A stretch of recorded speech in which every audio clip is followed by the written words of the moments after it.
y Ciencias de la Mente en la Facultad de Filosofía de la Universidad Vita Salute San Raffaele y en Ciencias Patrísticas en el Instituto Patrístico Augustinianum de Roma. Colabora con distintas universidades, cito solo que menciono el hecho de que ha sido British Academy Fellow de la Academia Nazionale dei Lincei y la Facultad de Filosofía de la Universidad de Oxford. Tiene muchas publicaciones, a pesar de su edad, que es la misma que tengo yo.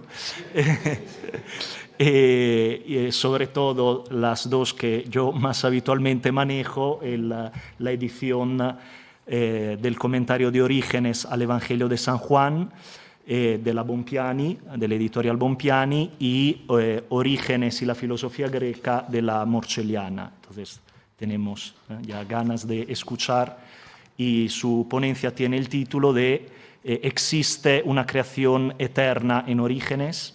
Muchas gracias. Devo accendere qui, giusto? Ok. Si sente, sì? Ok. A puzzle in Origen's protology. The doctrine of God's eternal creation of the pre-existent rational beings has been expressly attributed to Origen for the first time by Methodius of Olympus, to the extent it is attested in a well-known fragment of his Uncreated Things, passed down to us by Photius. In this passage, Methodius is said to ascribe to Origen, the centaur, the assertion that the universe is coeternal with the only wise and self-sufficient God. This thesis is corroborated by two arguments. First, if God, the Creator, can no more exist without the universe that he created than a master craftsman can without his artifacts, then there is no time when God, the Creator, exists without creation. Secondly, if there was a time when God existed without creation, then he changed and altered, but this would be impossible since God is unchangeable and unalterable. As it has already been demonstrated, this thesis is not literally documented in Origen's corpus, but it is an implication which Methodius deduced from some passages of Origen, and which may have been supported by his contemporary Origenist, behind the mask of the speaker Xeno. The objective of Methodius is to reject this thesis on the basis of two theories, namely the self-sufficiency of God and the creaturality of the created beings, which his Origenist adversaries agree with. This doctrine of the eternal creation of rational beings is explicitly attributed to Origen during the so-called Second Origenist controversy, namely the debate surrounding Origen's legacy, which originally began as a marginal inner monastic conflict in the Lavras of Palestine at the beginnings of the 6th century, but rapidly expanded to involve the imperial court in Constantinople and the Eastern Church. The letter, which was sent in 543 by the Emperor Justinian to the Patriarch of Constantinople, Menas, and which contains the condemnation of Origen, is accompanied by a florilegium of 24 excerpts that are said to come from Origen's On First Principles. As scholars have already pointed out, this florilegium may depend not only upon the treatise of Origen, but also on other polemical sources, in particular a dossier of Origen's text, which the Palestinian anti-Origenist monks may have submitted to the emperor in order to secure his condemnation, or Jerome's letter to Avitus, that is dated to 409-10. Two of these excerpts include a clear reference to the doctrine of the eternal creation of the rational beings, in particular, one, the fragment number 10, which runs, "And how would it not be absurd that God, not having something of those things fitting for him to have, should come to have it? But if there never is a when he was not almighty, by necessity those things must also subsist by which he is called almighty, and he must always have had those over whom he exercised power, and which were governed by him as prince. corresponds to a passage from On First Principles 1 to 10. The other fragment, the number 11, which is all genera and species always were, but another says even that which is numerically unique, either way it is clear that God did not begin to create, having idol before. This passage is parallel to a passage from On First Principles 1, 4, 5. Even assuming that these fragments come from On First Principles, they have been isolated from their original context, so that the Alexandrian master is presented as a supporter of the doctrine of the eternal creation. This conception is also attributed to Origen by Justinian in his letter to Menas, which depends upon the aforesaid Florilegium. The act of impiety of his mythology is to say that all genera and species are coeternal with God. Since this attribution is not attested in the letter to Avitus, it has been argued that it may originate either from the Palestinian anti-Origenist monks or from Methodius himself. In addition, this doctrine is among those which were rejected by the Edict of Justinian against Origen, published in 543.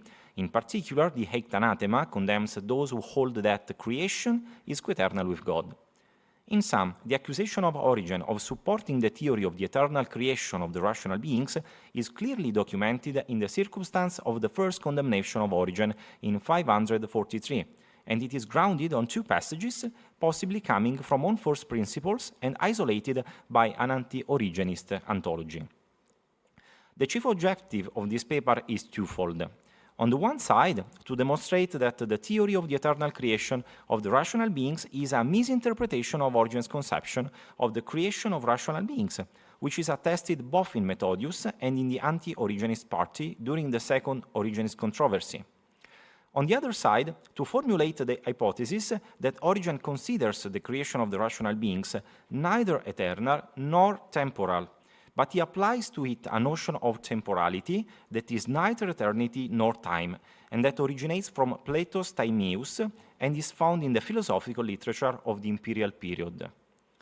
In order to achieve this objective, I will explore Origen's reading of Genesis 1:1. In the beginning, God created the heaven and the heart, since the exegesis of this passage offers evidence of Origen's view of the creation of rational beings. Before considering this text, the text in which Origen interprets Genesis 1:1, it is due to mention two further methodological premises. First and foremost, as I will evidence, there is a correlation between Origen's view of the creation of rational beings and the doctrine of persistence of souls, which is still controversial and has been contested in the scholarly literature over the past years. In the course of this study, I will not examine whether the view of the persistence of souls is an hypothesis or a fundamental assumption in Origen's exegesis and theological speculation, but I will just concentrate on the creation of the rational beings, which entails their persistence.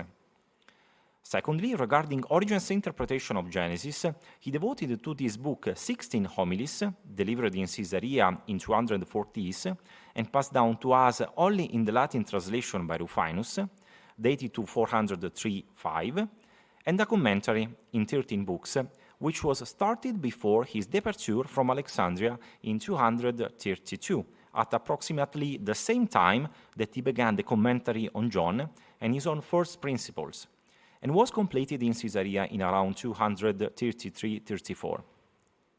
It is worth noticing that the original Greek text of the commentary has survived only in fragments and notices, which have been recently collected by Ronald Heine and Karin Metzler. As far as Origen's reading of Genesis 1:1 is concerned, my collection of passages will consider the first homily on Genesis, the Greek fragments from the first book of the commentary on Genesis reconstructed by Heine and Metzler, including the well-known passage of Chalcidius' commentary on Timaeus, which has been convincingly attributed to Origen by Charlotte Köckert, and the passages from On First Principles in which Origen expressly explains Genesis 1:1. Origen's exegesis of Genesis 1:1, in particular, passages from the exegetical works on Genesis. To begin with, the first homily on Genesis offers an outline of Origen's reading of Genesis 1:1, thought it has been passed down to us only in the Latin version of Rufinus. Three are the aspects of this text which are noteworthy to be mentioned. First, the Alexandrian master focuses on the meaning of the word beginning, arche, and precises that it is not to be understood in the chronological sense, but it is to be intended only in the Christological sense. He substantiates this identification of the beginning of creation with Christ with a set of biblical quotations, in particular the first letter to Timothy, which defines Christ as a savior of all, the letter to the Colossians, which defines Christ as the firstborn of every creation, and mostly the prologue of John, in which the Son is defined as the Logos of God. Secondly, Origen highlights that according to the scripture, the creation of the heaven and the heart happens not in the first day of creation, but literally in the day one. This means that the creation of the heaven and the heart stands for an act which is before the creation of the world and then the creation of time. Therefore, it happens outside of time and of the sequence of days. Finally, Origen distinguishes the heaven which is created in the first day and which is said to be God's throne from the heaven which is created in the second day and which is called firmament. Then he claims that the very heaven is allegory of all spiritual substance. I suspect that this reading of Genesis 1:1 was found also in the first book of Origen's commentary on Genesis, which has not been handed down to us, since this exegesis has been survived both in the homilies of Basil on the Hexaemeron and in the fragmentary commentary of Didymus on Genesis, both influenced by Origen's teaching. It is important to mention that an explicit reference to Genesis 1:1 is further attested in the first book of Origen's commentary on John, which may have been almost contemporary to the commentary on Genesis, as I said, in the course of the exegesis of John 1:1, basing upon an Aristotelian lexicographical source, Origen offers 7 definitions of the word beginning: beginning of change, beginning of creation, beginning as that from which, beginning as that according to which, beginning of learning, beginning of activity, beginning as that by which. Additionally, introduces the 8th definition of beginning as that through which. Regarding the definition of beginning as beginning of creation, os genesios, Origen offers 2 examples of this notion. On the one side, Genesis 1:1, which would stand for the creation of the rational beings. On the other side, Job 3:8, in which Satan is said to be the beginning of Lord's creation, arche plasmatos, and which would refer to the fall of the pre-existent beings and their descent into the bodies. The analysis of the various meanings of beginning leads Origen to postulate the Christological sense of this word. In particular, applying the so-called prepositional metaphysics, he regards the Son as beginning in the sense of that by which, to euphu, namely the agent, insofar as he is the wisdom and the act of contemplation of the rational beings, and also in the sense of that through which, to diu, namely the instrument insofar as is the logos and the act of creation of the rational beings. Interestingly, Origen employs Colossians 1:15 in the course of his reading of John 1:1, especially in his explanation of beginning, as it happens in the first homily on Genesis as well. The second text which is of interest is a passage from On the Creation of the World by John Philoponus, which is attributed by Heine to the first book of Origen's commentary on Genesis, although it is preceded by the expression "some say." As it results from this passage, some argue that the formula in the beginning of Genesis 1:1 stands for in the wisdom, so that the Son is the subject of creation. This thesis will be supported by the first letter to the Corinthians, Christ is the power of God and the wisdom of God, John 1:3, all things came to be through him, and without him not one thing came to be, and Colossians 1:16, In him all things visible and invisible were created. This text is included in a list of possible explanations of the phrase in the beginning, some of which are ascribed to sources, for example, Plato and Basil, that are quoted by name. Both the content and the biblical quotations of this passage encourage us to attribute it to Origen, especially to his reading of Genesis 1:1 in the Lost Commentary on Genesis. The third text is a passage of Pamphilus' Apology, transmitted to us in the Latin translation by Rufinus, which is attributed to the first book of Origen's commentary on Genesis, possibly to the reading of Genesis 1:1. It is to be noted that this passage corresponds to another passage in Greek, survived in Eusebius against Marcellus, which is attributed to Origen, but which is not assigned to any treatise. The argument which is formulated in this passage is that the Son is coeternal with the Father. Indeed, if there were a time when God was not Father, then God would move from not being Father to being Father, and he would have been prevented from being Father by external causes. This would be impossible since God is perfect, therefore is always Father. The relation between this argument and the reading of Genesis 1:1 has already been evidenced by Heine. In his Against Celsus, Origen explains that the commands which are contained in the first chapter of Genesis, for example, let there be light, let there be a firmament, let us make mankind in our image, in our likeness, signify that the Father pronounces these commands and that the Son is the addressee of these commands. The act through which the Father commands the Son to create the universe would imply the co-eternity of the Son with the Father. First excursus, no time in Trinity. The last passage gives us the opportunity to focus briefly on a theme which will be key to our understanding of Origen's view of the creation of the rational beings, and which is the relation between time and Trinity in Origen. Since this issue has already been studied extensively by Panagiotis Tsamalikos, I will not delve into that, but I will just mention three texts which shed light on Origen's conception of Trinity as timeless. To begin with, in the first book of the commentary on John, Origen quotes Psalm 2:7, "You are my son, today have I begotten you," that is found in Hebrews 1:5 and Luke 3:22 as well.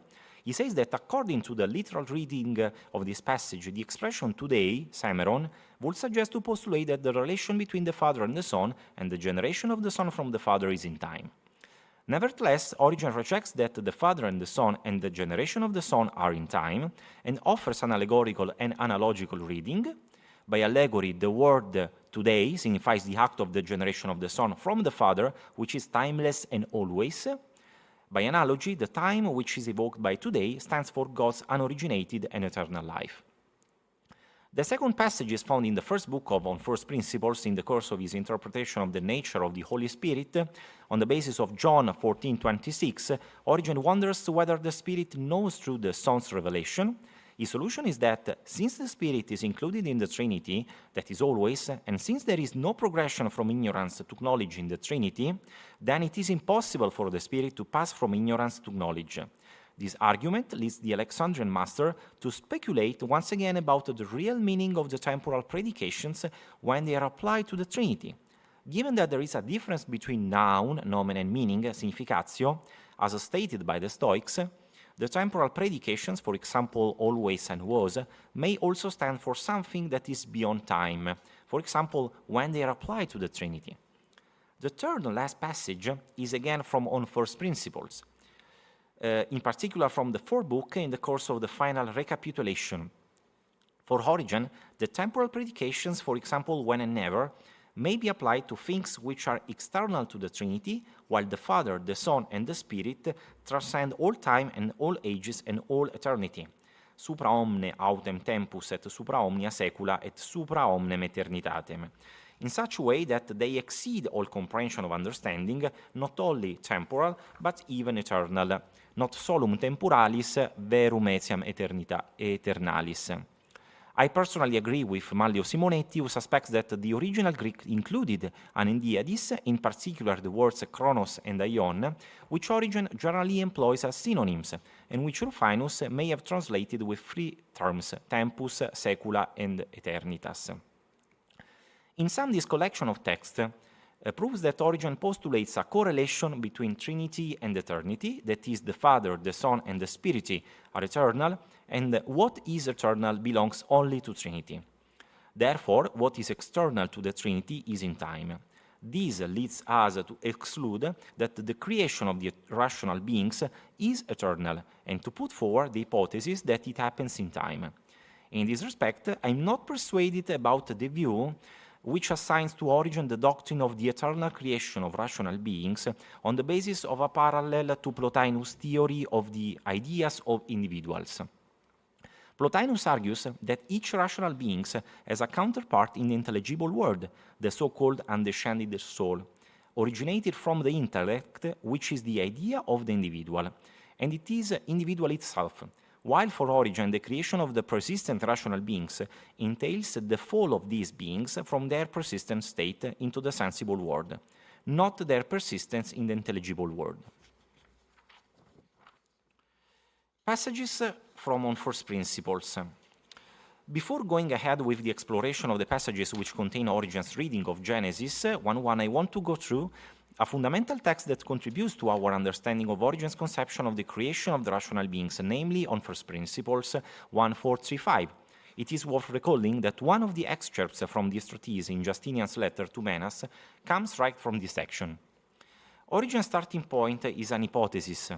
If the Trinity is the sovereign power and the power that does good and creates, and if it is absurd to suppose that this power has been idle or inactive at any time for a moment, then it follows that there always were those for whom it worked good, that is, his works or creatures, and that doing good by order and desert, God dispensed, in the power of his providence, his benefits upon them. Indeed, if the Trinity had been idle or inactive before creating, then God could have been hindered from outside, or he could have been reluctant to create. According to these assumptions, God would act in contrast with what is worthy of his nature. Then Origen conjectures that the divine power must have always been active and creative. Nevertheless, Origen presents the eternal creation of things as an hypothesis, which he contrasts with the doctrine of creation. On the one hand, the creatures have always existed and they have subsisted without a beginning. On the other hand, they must undoubtedly be believed to be created and made by God. Origen's solution to the contrast between these opposite arguments is as follows. In the Son wisdom, was creation always delineated and shaped, and there never was a moment when the prefiguration of those things, which were to be thereafter, was not in wisdom. This solution leads Origen to reject, on the one side, that the creatures are uncreated and coeternal with God, and on the other side, that God did no good before, changing so that he might do so. The quotation of Psalm 103:24, "In wisdom did you make all things," obliges Origen to clarify his view. In a figurative sense, the rational beings are eternal insofar as they were always in wisdom according to prefiguration and preformation, namely they were objects of his contemplation and his own thoughts. In a proper sense, they are not eternal since they have been created by God. This view is further supported by the quotation of Coelet 1:9-10, which includes the well-known saying, "There is nothing new under the sun," and by the conclusion that all genera and species always were, and perhaps even individual things, and that it is clear that God did not begin to create, having idle before, which is the source of the aforesaid excerpt in the letter to Menas. The question remains as to what Origen means when he says that God did not begin to create, namely, he did not create in time, or there was not a time when God created. This statement would appear to be in contrast with what said earlier, that is, the creation of rational beings happens in time. This reconstruction is corroborated by another passage of On First Principles, from the second book, which includes an explicit reference to Genesis 1:1. After precising that the creation of rational beings is limited as to the number of creatures, he quotes Genesis 1:1 and explains that the heaven and the heart created in the first day are not the same heaven and the same heart created thereafter, namely the firmament and the dry land. Then Origen reflects on the creation of the persistent rational beings as passage from their non-existence to their existence, so that they do not possess their being by nature, but they receive it from God. This implies that the participation in being good, or the separation from it, depends upon the free will of the creatures, and that the variety of creatures in the sensible world are an effect of the variety of decisions in the state of pre-existence. This argument is significant since it presents the creation of the rational beings as a passage from non-existence to existence, and it prevents us from understanding this act as eternal. The third and last text from On First Principles, which transmits Origen's reading of Genesis 1:1, is from the fourth book, in particular from the aforesaid recapitulation. In the course of his speculation on the notion of matter, which he intends as unformed substrate of all things, he notes that Scripture often employs this term in a figurative sense. For example, Isaiah 10:17 understands matter in the sense of sins. Nevertheless, he believes that the very meaning of matter is expressed by Wisdom 11:17, which runs as follows. For you, all-powerful hand that created the world out of formless matter was not at a loss to send out on them a multitude of bears or fierce lions.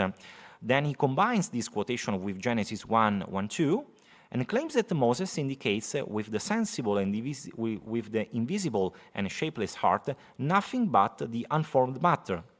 I don't delve into the controversial question about the nature of matter in Origen, but I just underline that Origen seems to understand the heart of Genesis 1:1 as allegory of the unformed matter, and that if Genesis 1:1 stands for the creation of the pre-existent rational beings, they will be provided with matter already in the prelapsarian state.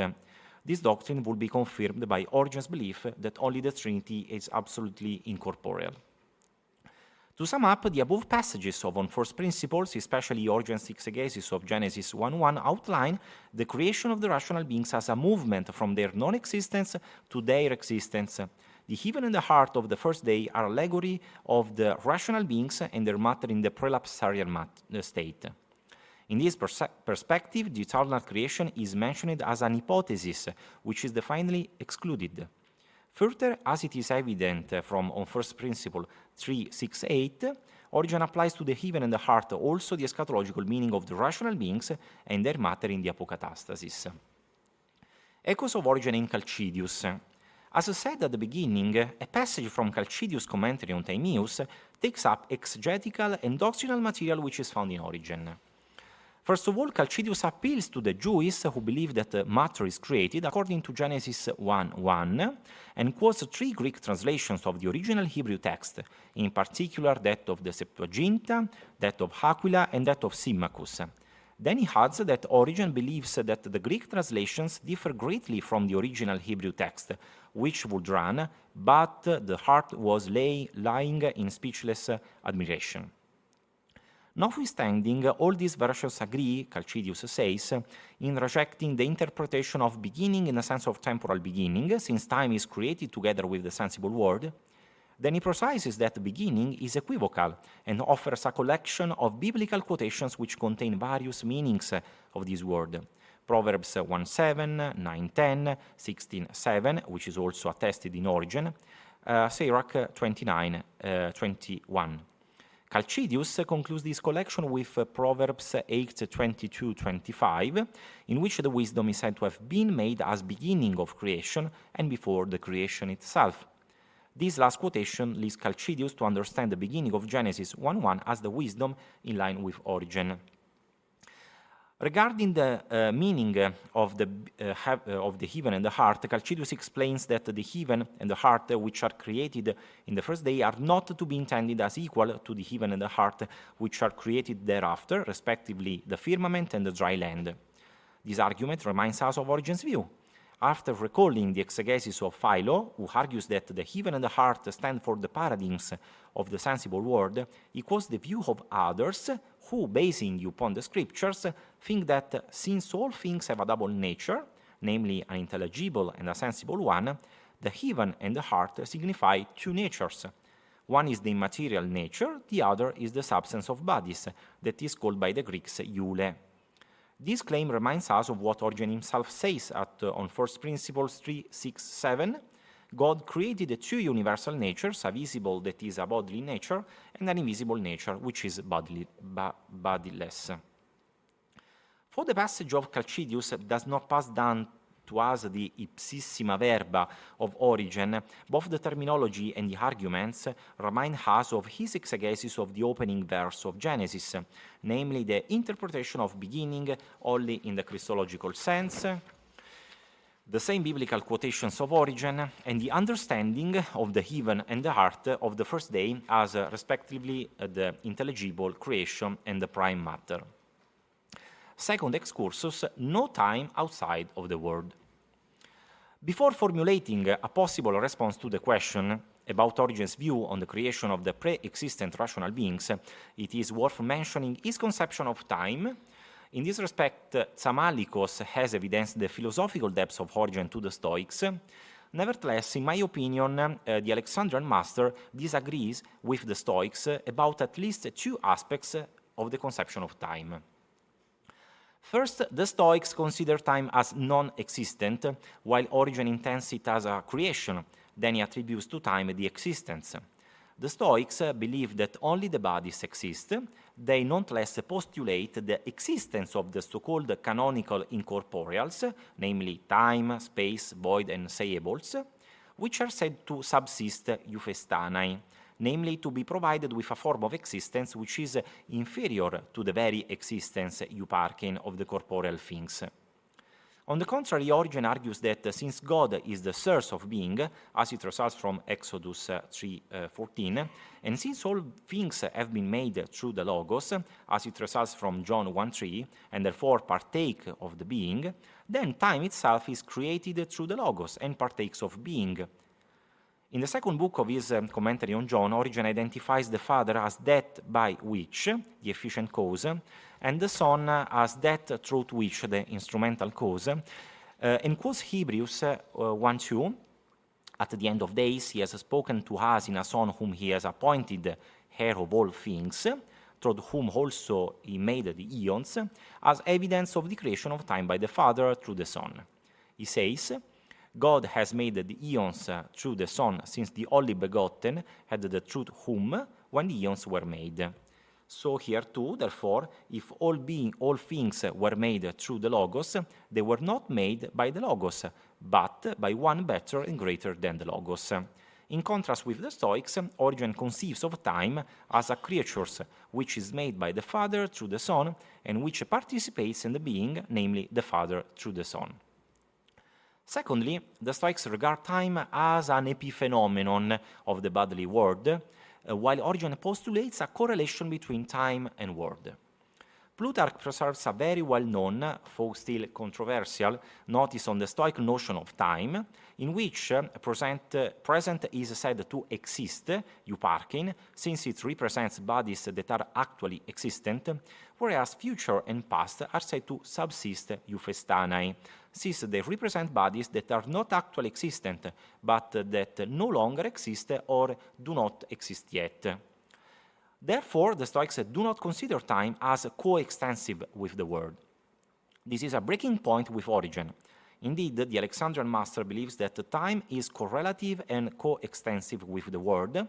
As it has been already proved, he sometimes applies to time the term symparekteinestai, which means to be stretched out alongside with, and which is not found in classical Greek, but is attested in the philosophical lexicon of the early empire, for example in Galen and Marcus Aurelius, with the objective to express the relation between time and world.